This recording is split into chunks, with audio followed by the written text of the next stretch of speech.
et nous sommes dans l'Église, membres du corps de Christ, nous devons être sanctifiés, rendus saints. Bien-aimés, c'est l'heure du choix.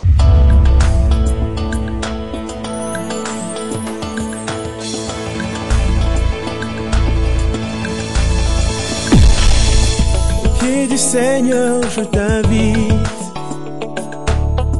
pour écouter la parole éternelle, car c'est l'heure du choix.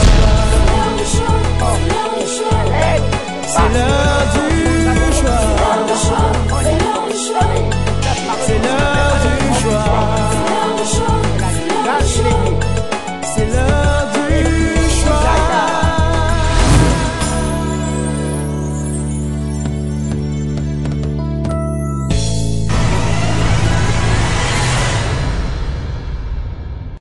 Seigneur, ton serviteur écoute. Au nom de Jésus, Amen. Amen. Alléluia. Alléluia. Alléluia. La joie du Seigneur, c'est notre force. Alléluia. Dieu est bon. En tout temps. Amen. Même quand les temps ne sont pas bons, Dieu est toujours bon. Amen. Ah, bien souvent les gens disent, oh les temps sont mauvais. Oui, mais Dieu reste toujours bon.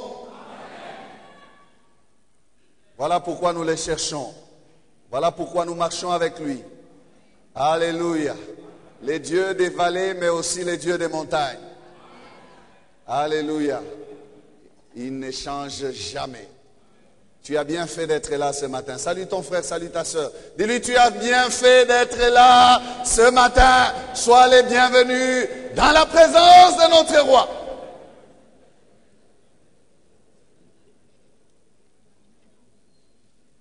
Alléluia. 2 Rois chapitre 7, 1 à 2. 2 Rois chapitre 7, 1 à 2. Ensuite, nous allons proclamer ensemble Hébreux 10, verset 38. Élisée dit, écoutez la parole de l'Éternel. Ainsi parle l'Éternel.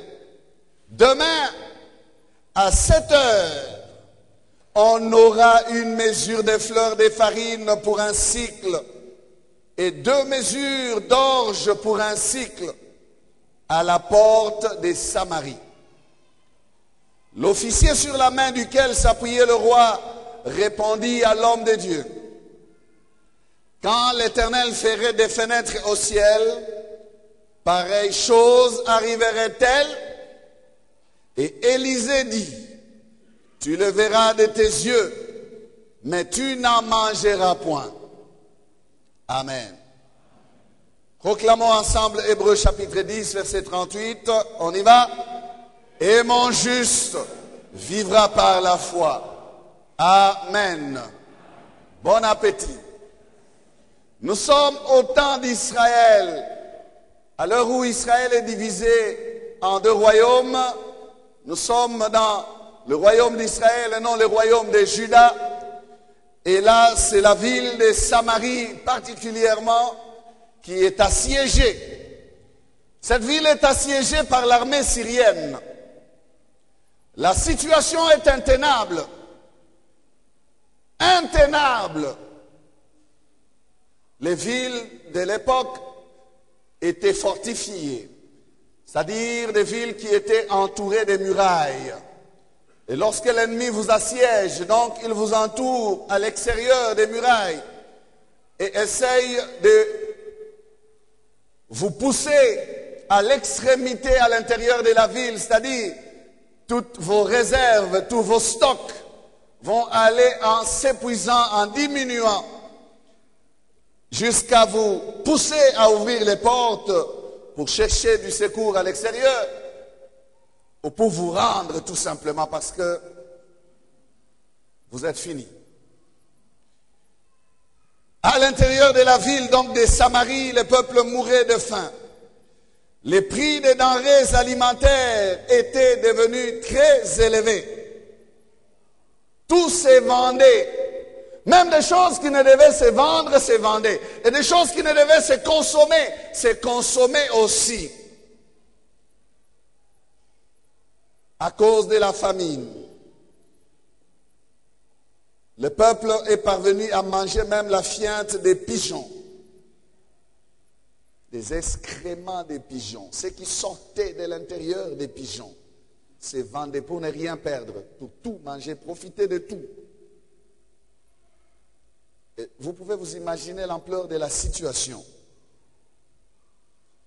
Ça ne s'arrête pas là.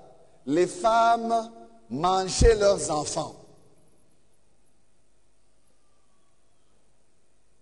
Et le roi dans tout ça était incapable de donner des solutions au peuple. Écoutez, j'aimerais bien commenter, mais lisons 2 Rois 6, 24 à 27, juste une portion qui nous décrit cette situation-là. Après cela, Ben-Hadad, roi de Syrie, ayant rassemblé toute son armée, monta et assiégea Samarie. Il eut une grande famine dans Samarie et ils la serrèrent tellement qu'une tête d'âne valait 80 cycles d'argent et le quart d'un quart de fientes de pigeons 5 cycles d'argent.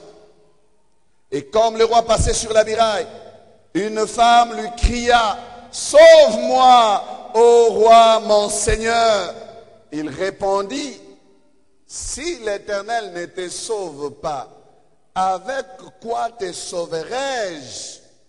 Avec le produit de l'air ou du pressoir ?» Voilà, le roi ne pouvait rien faire. En fait, en criant au roi, cette femme voulait justice, voulait que justice lui soit faite. Elles étaient à deux avec sa voisine. Elles se sont convenues de manger le fils de celle-ci aujourd'hui, avec promesse de manger le fils de l'autre le lendemain. Arrivé le lendemain, cette autre femme a refusé avec son fils. Les choses sont devenues compliquées pour l'une. J'ai déjà donné mon fils, je l'ai perdu. Maintenant, à ton tour de me donner ton fils pour qu'on le mange, tu refuses. Tu n'es pas sérieuse. Le conflit a éclaté. Elle est allée chercher le secours du roi. « Oh roi, sauve-moi » Et la réponse du roi est que si l'Éternel ne te sauve pas, avec quoi te sauverai-je? Frères et sœurs, c'est cela la réponse que le Seigneur donne à quelqu'un. Il n'y a que le Seigneur qui a la réponse à ta situation. La vraie réponse, je veux dire. La véritable réponse. Voilà, c'est comme dit, avec le produit de l'air ou du pressoir, donc avec la farine ou avec du vin, non. Ça ne t'apportera pas le salut. Le salut nous vient d'en haut. Amen. Cette femme criait donc justice. Et quand le roi va entendre cela, il déchira ses vêtements, car c'était une abomination en Israël que de pouvoir manger son propre fils. C'était une abomination, un acte que Dieu réprouvait, qu'un enfant d'Israël ne pouvait faire. Alors, ce roi va se décider d'attaquer Élisée, de dire que la tête d'Élisée ne doit pas rester sur ses épaules si cette journée-là s'est passée. Et il va envoyer des gens pour qu'on aille arrêter Élisée. Mais Élisée, divinement averti, a dit, il y a un messager qui vient, les bruits des pas de son maître sont derrière lui. De ce méchant homme-là. Le méchant homme, c'est le roi. Il voulait punir les prophètes comme pour le rendre responsable de la situation que traversait le pays. Non, les prophètes n'étaient pas responsables.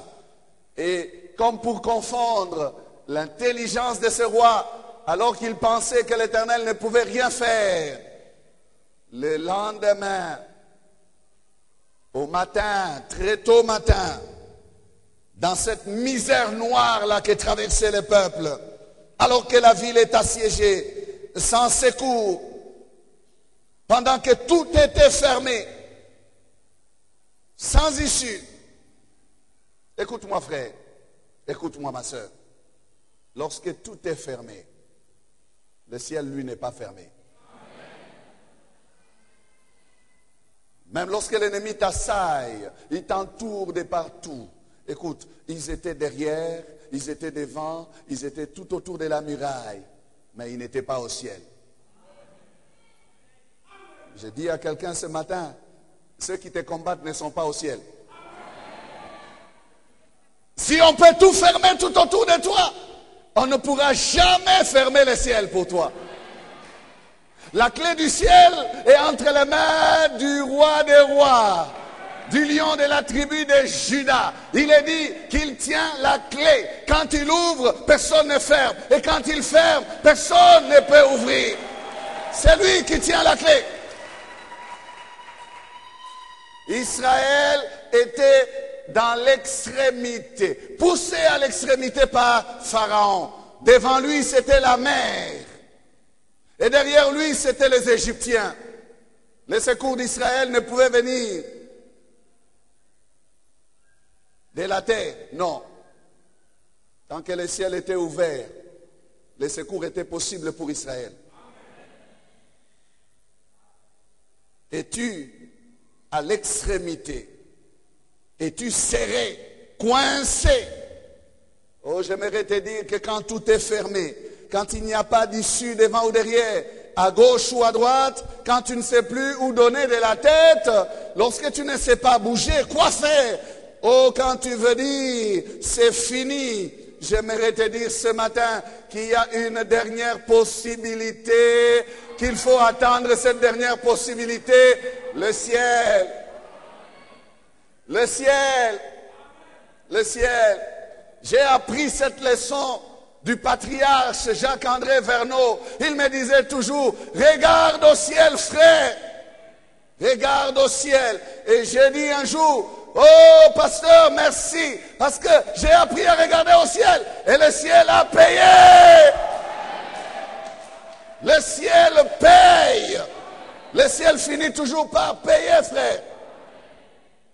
Combien de fois nous regardons à l'homme? Combien de fois nous pensons que l'homme va nous secourir? Combien de fois nous pensons que le roi va intervenir? Oh, l'homme haut placé va intervenir. Le numéro de contact que j'ai, ce sera mon secours. Lorsque ça n'ira pas, je vais le composer. Non, mon frère, je te dis que ton secours vient d'en haut, pas d'en bas. Sois connecté à ces réseaux-là qui ne connaissent jamais de failles. Où tu n'auras jamais de réponse de ce genre. Le numéro que tu composes n'est pas disponible pour l'instant. Il est fermé. Le ciel ne répond jamais comme ça. Le numéro que tu cherches n'est pas disponible pour l'instant. Non, non. Le numéro que tu composes n'est pas disponible pour l'instant. Non, non, non, non, non. Le ciel reste ouvert. Le Seigneur dit, vous me chercherez, vous me trouverez. Si vous me cherchez de tout votre cœur. Si vous me cherchez de tout votre cœur. Alléluia. Ne dis pas, c'est fini. Pendant que le ciel n'a pas dit que c'est fini. Tu es Israël. Tu es enfant de Dieu. Ne dis pas que c'est terminé. Tout simplement parce que l'ennemi t'entoure. Non. Que dit ton maître? Que dit ton roi? Que dit le chef de l'armée à laquelle tu appartiens? Que dit le commandant de ton armée? Est-ce qu'il te dit que c'est fini? J'aime bien ce que dit Job. Il dit, mon Rédempteur est vivant. Je sais qu'il s'élèvera le dernier. Il dit, je sais. C'est important de le savoir. Lorsque tu le sais, tu restes ferme. Lorsque tu le sais, tu as encore de l'espérance. Lorsque tu le sais, malgré la situation, tu vas tenir encore. Tu vas tenir encore. À l'extrémité, coincé, mais tu tiendras encore. Est-ce que tu m'entends, frère? Est-ce que tu m'entends, ma soeur? On ne pouvait pas donner une quelconque possibilité de survie à la Samarie. C'était fini. Les Syriens attendaient de les ramasser seulement. Quand vous lisez cette histoire dans sa suite, il est dit que tous les chevaux étaient chétifs. Lorsqu'il fallait libérer les chevaux pour aller vérifier après, on a dit, mais libérons les chevaux, n'est-ce pas? Ils sont comme tous les autres, chétifs, maigrichons. Pas d'espoir. Mais le ciel, le ciel, le ciel. Il faut aimer le ciel, frère. Il faut aimer le ciel. Dans le chaos le plus total, cet homme d'Élysée se lève ce matin-là, il vient, il se tient là, et il dit calmement une parole venant du ciel, une parole qui vient de Dieu. Il se tient debout. Il dit, écoutez la parole de l'Éternel. Écoutez la parole de l'Éternel. Pas sa parole à lui, la parole de l'Éternel.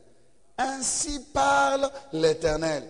Demain, à 7 heures, on aura une mesure de fleurs de farine pour un cycle et 2 mesures d'orge pour un cycle à la porte de Samarie.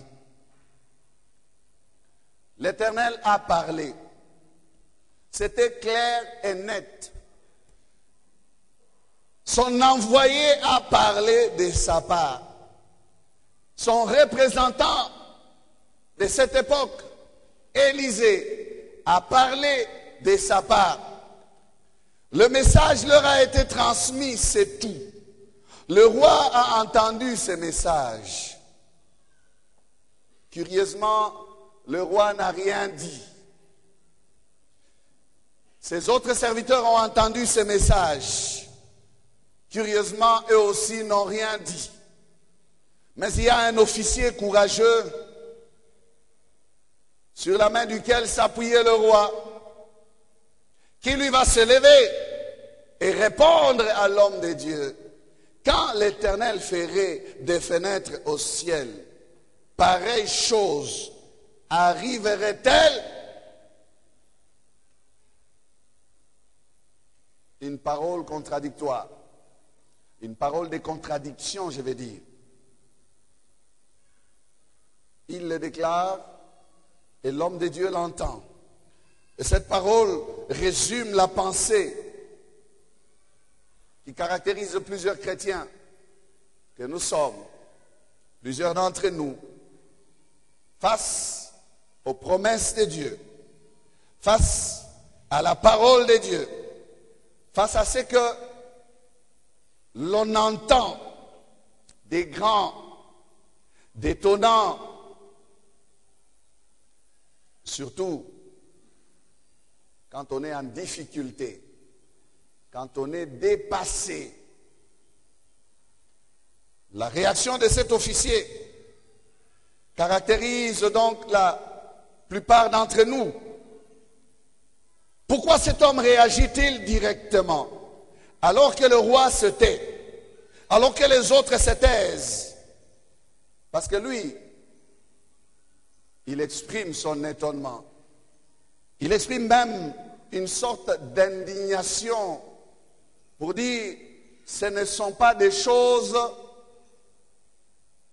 correctes que de dire à des gens qui sont à l'extrémité une telle promesse. Demain, nous aurons, demain ici, demain, nous dormons et nous nous réveillons demain.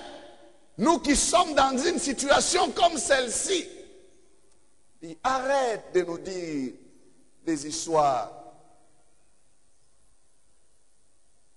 C'était inimaginable pour lui. Alors, si vous voulez un sujet, je prends pour sujet croire facilement. Croire facilement. C'est ce qui était difficile pour cet homme. Cet homme ne pouvait pas croire. Ce n'était pas facile pour lui de croire facilement. L'ampleur de la situation, sa durée, la teneur de la situation, la souffrance, la famine. Pour toi, ça peut être la maladie, les problèmes que tu as, le désespoir que tu connais, la peur qui t'attaque, le dénuement, la pauvreté qui te coince et qui n'arrive pas à finir, la misère. Savez-vous que le temps que l'on passe dans des conditions difficiles, le temps passé dans un trou comme celui-là, un trou de la misère, finit par obstruer, boucher toute notre sensibilité quant à une quelconque visitation. Savez-vous cela, frère? Il y a des personnes, vous pouvez leur apporter une parole d'encouragement pour dire, ça ira. Il dira, depuis des années, je suis déjà dedans. Ne me parle pas que ça ira. Ça, c'est le lot de ma vie, c'est mon lot. Toujours, ça a été comme ça. Toujours, nous avons vécu dedans. Alors, comment est-ce que nous allons nous en sortir? C'est pas parce que toi tu dis que ça finira, que ça finira. C'est pas parce que toi tu dis que ça ira, que ça ira. Non! Le temps passé dans le trou noir, sans issue, finit par obstruer toute sensibilité, non seulement de l'officier, mais je parle ici de quiconque se retrouve dans une difficulté qui a duré. Mais j'aimerais dire encore à quelqu'un qui est dans une situation comme celle-là, que ton chaos, ta situation n'impressionne pas Dieu. Pour que Dieu puisse parler un langage comme le tien. Non. Pour que Dieu puisse parler un langage de famine. Que Dieu envoie une parole selon les raisonnements de l'officier. Alors là, il pouvait croire facilement. Non. Ta situation, ton chaos n'impressionnera jamais Dieu. Certaines fois, vous savez ce que nous pensons? Nous pensons que la situation est tellement grave que même Dieu ne peut rien faire. Nous pensons de cette manière-là. Je dis bien nous pensons, parce que nous sommes humains. Mais nos pensées ne sont pas les pensées de Dieu. Jésus arrive devant la tombe de Lazare. Il dit, ôtez la pierre. La réponse c'est quoi? Il sent déjà. Voilà. C'est pourri. Quand c'est pourri, tu n'as plus rien à faire. Voilà ce que l'homme pense. Mais notre Dieu est différent de l'homme. Les situations pourries sont sa matière. Ah, tu ne m'as pas compris? Notre Dieu est différent de l'homme. Les situations pourries sont sa matière. Quand il dit ôtez la pierre, ôtez la pierre. Où est votre problème? Oh, il sent déjà, il sent déjà. Il sent déjà quoi? Ce n'est pas parce que c'est pourri que c'est trop tard pour lui. Je l'ai dit à quelqu'un ce matin. Je te dis que ce n'est pas parce que ta situation pourrit qu'elle sent déjà que c'est trop tard. Non. Nous avons un Dieu qui sait récupérer même des situations pourries. Comment est-ce possible qu'une situation pourrie puisse être changée en une situation qui sent bon? Par la puissance de Dieu. Ôtez la pierre. Oh, il sent déjà. Ôtez la pierre. il va dire un mot seulement. Un mot. Lazare sort et Lazare est sorti. Qu'est-ce qui est difficile à notre Dieu? Rien. Ce n'est pas parce que ta situation ou la situation est telle qu'elle était là dans Samarie que ce que Dieu disait n'allait pas se faire. Non! Cet homme dit, cet officier, il dit pareille chose, pareille chose, pareille chose. Il dit pareille chose. Donc ces extraordinaires choses-là, de manger à notre faim, de trouver les prix bas, de trouver ces choses à la porte. Écoutez, il dit pareille chose. Il appelle tout ce que l'homme de Dieu a annoncé pareille chose. Ça veut dire des choses extraordinaires, des grandes choses. Dans un chaos comme celui-ci, où on mange la fiente des pigeons, nous parler de la viande, pareille chose n'est pas possible. Ah, voilà ce que les hommes se disent souvent. Avec un âge avancé comme le mien, pareille chose que de trouver encore un fiancé n'est pas possible. Pareille chose. Je m'arrête sur pareille chose, frère. Dans ta vie, il y a des pareilles choses que Dieu t'a annoncées, mais tu n'as pas tenu compte de cela. Parce que c'était tellement grand pour toi que tu as dit pareille chose. Non, pas pour moi. Pareille chose ne peut se faire. Il dit pareille chose arriverait-elle? Pareille chose. Nous parler du pain, de la farine, moins cher à un cycle, alors que l'on manque de pain. Pareille chose ne se fera pas. Nous parler des prix bas. Nous parler même de vendre et d'acheter à la porte de Samarie, alors que nous sommes assiégés. Nous nous tiendrons par où? Nous nous tiendrons devant quelle porte? Les Syriens sont devant la porte. Pareille chose n'arrivera pas.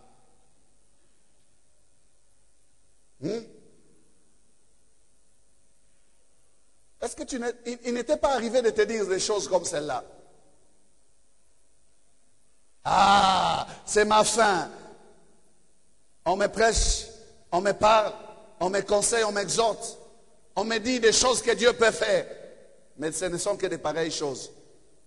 Pareilles choses, pour moi, c'est non. Je suis en train de te parler d'un Dieu qui fait de pareilles choses. Je suis en train de t'annoncer un Dieu qui fait des pareilles choses. Et qui te demande tout simplement de croire facilement aux pareilles choses. Si tu crois facilement aux pareilles choses, tu les vivras. Mais si tu ne crois pas, tu ne les vivras pas.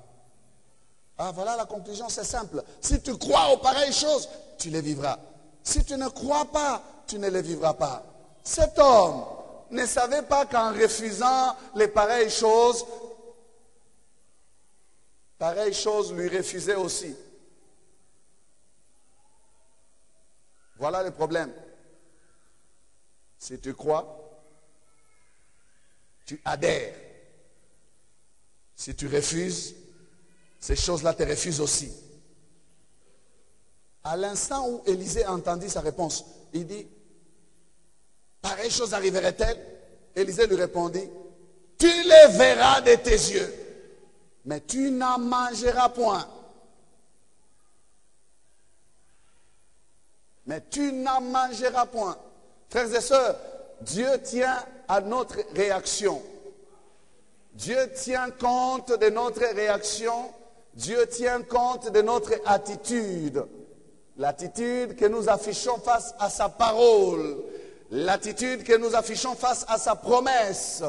Quand nous entendons la parole de Dieu, notre réaction intéresse Dieu. Lorsque Dieu nous parle, Dieu observe comment nous réagissons. Amen. Dieu ne vient pas nous parler, il nous parle et il part, il s'en va. Non, il nous observe comment est-ce que nous réagissons à sa parole. J'ai envoyé ma parole depuis le matin, disait-il. Je leur ai envoyé des prophètes. Ils n'ont pas écouté. Comment est-ce que nous recevons la parole? Quelle est notre attitude? Cela intéresse Dieu. Amen. Il est en train de faire un jour une promesse à Abraham devant sa tente. Sarah est à l'intérieur de la tente. Il dit à la même époque, à cette même époque, Sarah aura un fils. La Bible dit que Sarah rit dans son cœur. Elle rit dans son cœur. Mais Dieu qui est dehors, qui parle à Abraham, entend les rires de Sarah. Il dit, pourquoi Sarah a-t-elle ri? Sarah répond de l'intérieur, je n'ai pas ri. Lui répond, il dit, au contraire, tu as ri. La Bible dit que Sarah eut peur. Elle dit, je n'ai pas ri. Certainement qu'elle s'est repentie. Elle eut peur. Frère, lorsque Dieu parle, il tient compte de ta réaction. Lorsque Dieu parle, il observe comment tu réagis. Tu peux me dire, oh, Dieu n'est pas ici, mais Dieu te parle, Dieu te regarde, Dieu te connaît. Dieu t'observe comment tu réagis. Amen. Il a visité. J'ai pris des exemples que là où Dieu est venu pour annoncer des naissances, des naissances, des naissances, des naissances. Je vois comment est-ce que ces gens ont réagi. Il a annoncé à la maman de Samson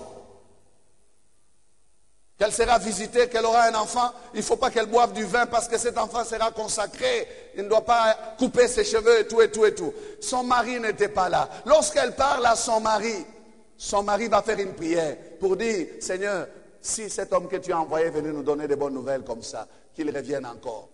Il a demandé une nouvelle visitation. Dieu a entendu. L'ange est revenu. Parce que cet homme était un homme rempli de foi. Il voulait entendre aussi les mêmes choses que sa femme avait entendues. Et lui, il a fait un plus. Quand il a entendu comme ça de l'ange même, de la part de l'ange, il a dit, reste ici, ne bouge pas. Je reviens te faire une offrande. C'est une action, c'est un acte de foi. Il dit, je crois à ce que tu dis. Amen. Il lui a fait une offrande. Son nom c'est Manoah. Cet homme-là. Il a cru. Frère, comment est-ce que tu réagis? Zacharie, le père de Jean-Baptiste, est dans le temple en train de faire son service. L'ange lui apparaît. L'ange lui annonce qu'il va avoir un enfant. Sa femme va concevoir. Il hésite de croire. Il ne croit pas. Il parle de sa vieillesse. Lui. Qu'est-ce qui lui arrive? Il devient muet. L'ange dit, tu ne parleras pas. Tu ne parleras plus. Tu seras muet. Pourquoi? Parce que tu n'as pas cru en ces choses, en ces paroles qui vont s'accomplir en leur temps. Certaines fois, Dieu ferme la bouche à l'homme pour éviter qu'il prononce des paroles d'incrédulité. Et vous savez, c'était une grâce pour cet homme. Une grâce pour lui, parce qu'il a quand même reçu l'enfant, Jean-Baptiste. Son incrédulité pouvait lui fermer l'accès à la bénédiction. Pourquoi? Mais il n'avait pas raison, lui, Zacharie, de demander à l'ange qu'il est vieux. Il avait l'exemple d'Abraham. C'était un sacrificateur. Il avait l'exemple d'Abraham en Israël. Il ne pouvait pas demander comment est-ce qu'un vieux. Non, non, il ne pouvait pas demander. Il n'a pas cru. Dans le même chapitre de Luc 1, l'ange visite Marie, une jeune fille vierge. Jamais en Israël on a entendu pareille chose. Qu'une femme qui ne connaît pas d'homme soit enceinte. Elle a donc raison de connaître. Elle n'a pas dit qu'elle n'a pas cru. Non. Quand vous lisez l'histoire, elle a cru. Elle a cru. Elle dit ceci. C'est Marie. Je suis la servante du Seigneur. Qu'il me soit fait selon ta parole. Elle a cru. Sa question se justifie parce que elle n'a pas de modèle. Jamais on a entendu cela. Elle a quand même besoin de savoir. Elle n'est pas mariée. Serais-je violée? Comment est-ce que moi qui ne suis pas marié, je ne connais point d'homme, je vais avoir un enfant? Et là, tout à fait raison, parce que jamais pareille chose ne s'est produite avant. Regardez même la patience du Seigneur. À travers son ange, il lui explique comment la chose va se passer. Le Saint-Esprit se couvrira de ton nom. Pour Zacharie, il avait l'exemple d'Abraham. Pour Marie, elle n'avait pas d'exemple. Marie a cru. Elle a cru que la chose allait se faire et il lui fut imputé à justice. Regardez avec Thomas. Il n'était pas là. Thomas. Didyme. Jésus a visité les disciples et les disciples lui rendent compte. Ils disent à Thomas que le Maître nous est apparu. À lui, il dit, je ne crois pas, il faut que je mette mon doigt dans ses plaies. Jésus n'est pas là. Mais Jésus observe la réaction de Thomas. Jésus connaît la réaction de Thomas. Jésus se décide de revisiter encore les disciples. Cette fois-là en présence de Thomas. Et ces exemples nous mènent à quoi? Nous mènent à cette parole de Jésus qu'il va déclarer, qui va dire ceci dans Jean 20, verset 29. Jésus lui dit, parce que tu m'as vu, tu as cru. Heureux ceux qui n'ont pas vu et qui ont cru. C'est un principe de la foi qui vient d'être établi. Jésus établit ce principe de la foi, frère. La foi ne marche pas par la vue. La foi ne dépend pas de ce que l'on voit. La foi est soutenue par la parole de Dieu. Lorsque la parole nous est annoncée, et cette parole vient de Dieu, nous sommes appelés à croire, avant même de voir. C'est un principe. Soulignez ça dans votre Bible. Heureux ceux qui n'ont pas vu et qui ont cru. Revenons à l'officier. En fait, cet officier n'a pas réussi à se mettre au niveau de pareilles choses. Il a cherché à comprendre comment pareille chose allait-elle se produire. Et sa conclusion fut claire. Pareille chose ne se fera jamais. Le problème, ce n'était pas pareille chose. Le problème, c'était lui. Le problème, ce n'est pas ce que Dieu dit. Le problème, c'est l'homme qui n'arrive pas à accepter ce que Dieu dit. Est-ce que tu m'entends? Le problème, ce n'est pas ce que Dieu dit. Le problème, c'est toi qui n'arrives pas à accepter que ce que Dieu dit est vrai. Le problème, c'est toi qui n'arrives pas à accepter que ce que Dieu dit, c'est ce qu'il dit. Non, le problème, ce n'était pas pareille chose. Non, le problème, c'était l'officier. Lui n'arrive pas à monter au niveau de cette parole qu'il vient d'entendre. Il n'arrive pas à se mettre à son diapason. La foi, c'est se mettre au niveau de la parole. La foi, c'est accepter que ce que la parole dit, c'est ça. Le problème de l'incrédulité, c'est que l'incrédulité procède souvent de notre intelligence. Le doute. Nous disons, c'est pas possible. Pourquoi? Parce que nous raisonnons. La plupart d'entre nous, nous faisons recours à notre intelligence. Or, notre intelligence, qui n'est pas souvent renouvelée, est enfermée dans des forteresses de la logique,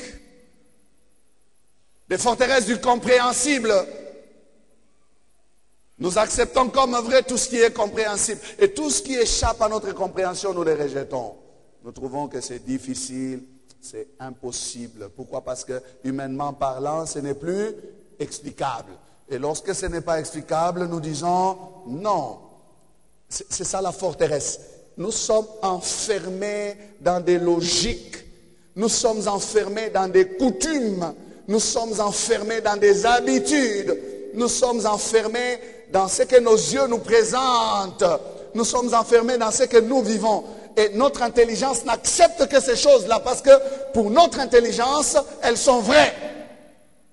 Parce que visibles, viables, vivables. Il suffit que la parole de Dieu vienne nous déplacer, nous mettre en dehors de ces choses-là. Nous sommes perdus, nous commençons à douter. Nous commençons à dire, pareille chose se ferait-elle? Pareille chose se ferait-elle?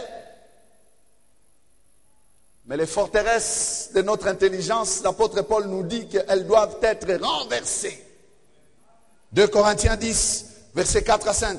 Car les armes avec lesquelles nous combattons ne sont pas charnelles, mais elles sont puissantes par la vertu de Dieu pour renverser des forteresses. Pour renverser des forteresses. Nous renversons les raisonnements et toute hauteur qui s'élève contre la connaissance de Dieu. Et nous amenons toute pensée captive à l'obéissance de Christ. Il faut sortir des forteresses, frères. Et ces forteresses doivent être renversées. Les prisons dans lesquelles sont enfermés nos raisonnements, notre intelligence, doivent être renversées.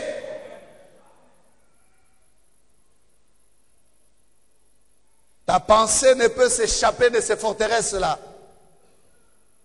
Tu es limité. Ta façon de voir est limitée. Ta façon de comprendre est limitée. Tu es prisonnier de cette façon-là de voir. Et même de cette façon-là de faire. Pour que ta pensée soit en mesure de croire facilement, il faut que ces forteresses-là soient renversées. Et que ta pensée soit ramenée captive à l'obéissance de Christ. À l'obéissance de Christ. Il faut que tu acceptes que ce que Dieu dit est vrai. Sors de ces forteresses-là. Ces forteresses refusent d'accepter ce qui vient de Dieu. Elles s'élèvent, nous dit l'apôtre, contre la connaissance de Dieu. C'est tout un combat, frère. Amen. C'est tout un combat. Tu n'arrives pas à accéder à ta promesse à cause de ta position de voir les choses. Combien de personnes prient mais ils ne croient pas au surnaturel? Combien de personnes prient, ils ne croient pas au parler en langue? Les parler en langue seulement ici, ils ne croient pas. Ils sont ici assis. Vous leur dites, oh, Roko Bababa, Yenda Rabakot. Et arrêtez-nous avec ce soir. Tu es là, enfermé dans tes forteresses, dans ta logique d'intellectuel. Nous avons quand même étudié, nous. Hein. On a fait l'université, c'est pas en vain. Hein. Écoutez, Dieu a donné à l'homme l'intelligence. Ton intelligence te trompe.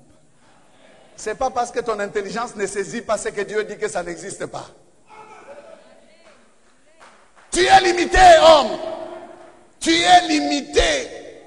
Tu es limité. Notre réaction à la parole de Dieu, nos attitudes face à ses promesses.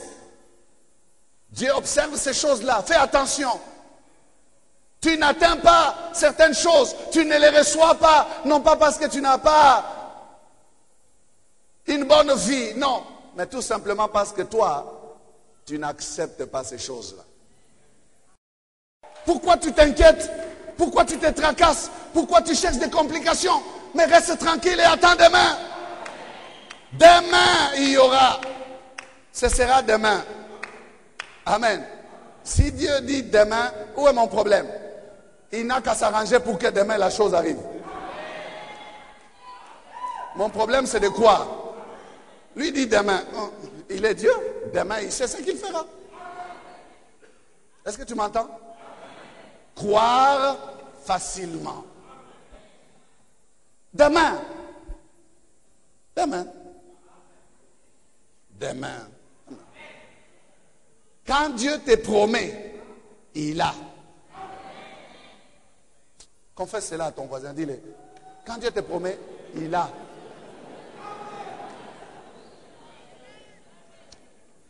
Cet officier s'est exclu lui-même. Il a réagi pour s'exclure. Élisée lui a dit, tu les verras et tes yeux, tu les verras de tes yeux, mais tu n'en mangeras point. Conséquence de son incrédulité. Croire, c'est adhérer à la pensée de Dieu. Ne pas croire, c'est s'exclure de la pensée de Dieu. Frère, repousse l'incrédulité. Crois facilement et tu mangeras. Je refuse de voir sans manger. Ce matin, je refuse de voir sans manger. La bénédiction, ce n'est pas voir. La bénédiction, c'est manger. Je refuse de voir seulement les autres bénéficier. Je veux bénéficier aussi. S'il faut que je bénéficie, il faut que je croie. Amen. Non, je ne suis pas jaloux. Je ne suis pas jaloux.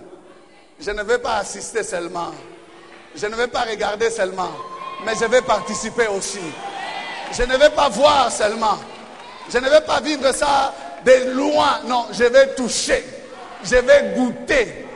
Je vais courir aussi vers le camp des Syriens, prendre aussi ma quantité de farine. Revenir aussi avec ça. Revenir aussi avec ça.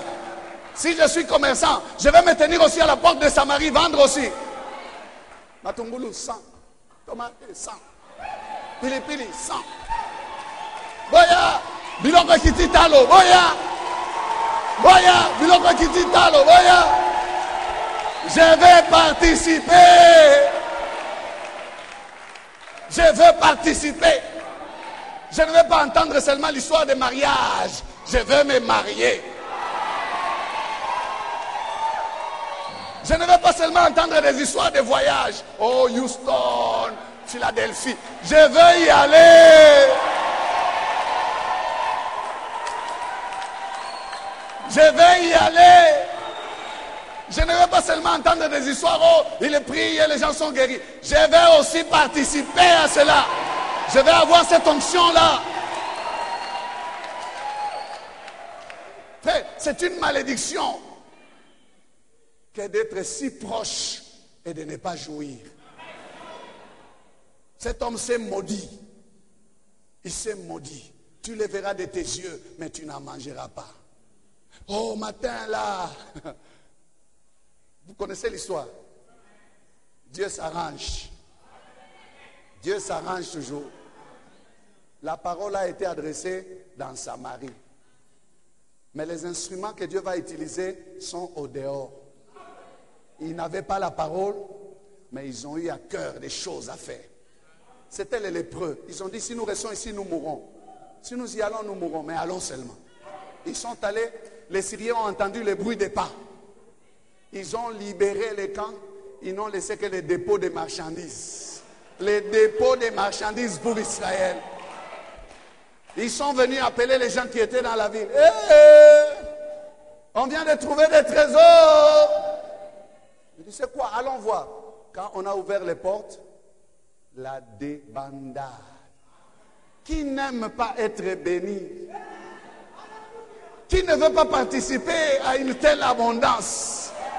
Tout le monde est sorti au même moment. La seule personne à être écrasée, c'est celui qui n'avait pas cru. Frère, l'incrédulité n'a pas de place en Israël. Le manque de foi n'a pas de place à l'église. Si tu te dis que tu es des nôtres, tu dois croire facilement. Tu dois croire facilement. Jésus nous dit que le royaume des cieux est pour ceux qui ressemblent à qui? À des enfants. Crois facilement On t'appelle Mondimi, avec raison. Mosana yo kondima.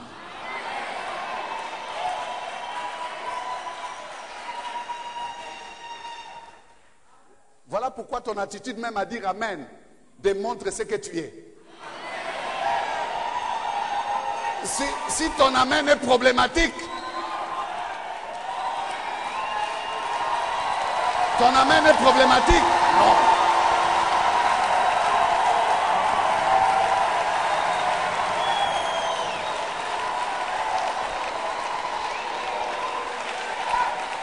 Mondimi, Ndima.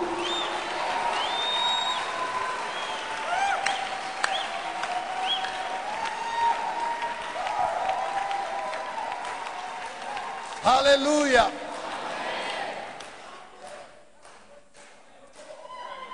Gloire au Seigneur.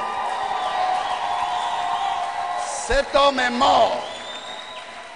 Cet homme est mort. Pendant qu'on le poussait, il demandait Boké wapi? Il disait Biloko et mon ami. Nini ezole kakuna. Ngapena kene tete yo. On l'a coincé là. Ah, Élisée. Je crois qu'il a soupiré en disant, cet homme de Dieu a dit vrai. Frère, faisons confiance à notre Élisée céleste. Il ne ment jamais. Il ne ment jamais. Notre Élisée céleste ne ment jamais.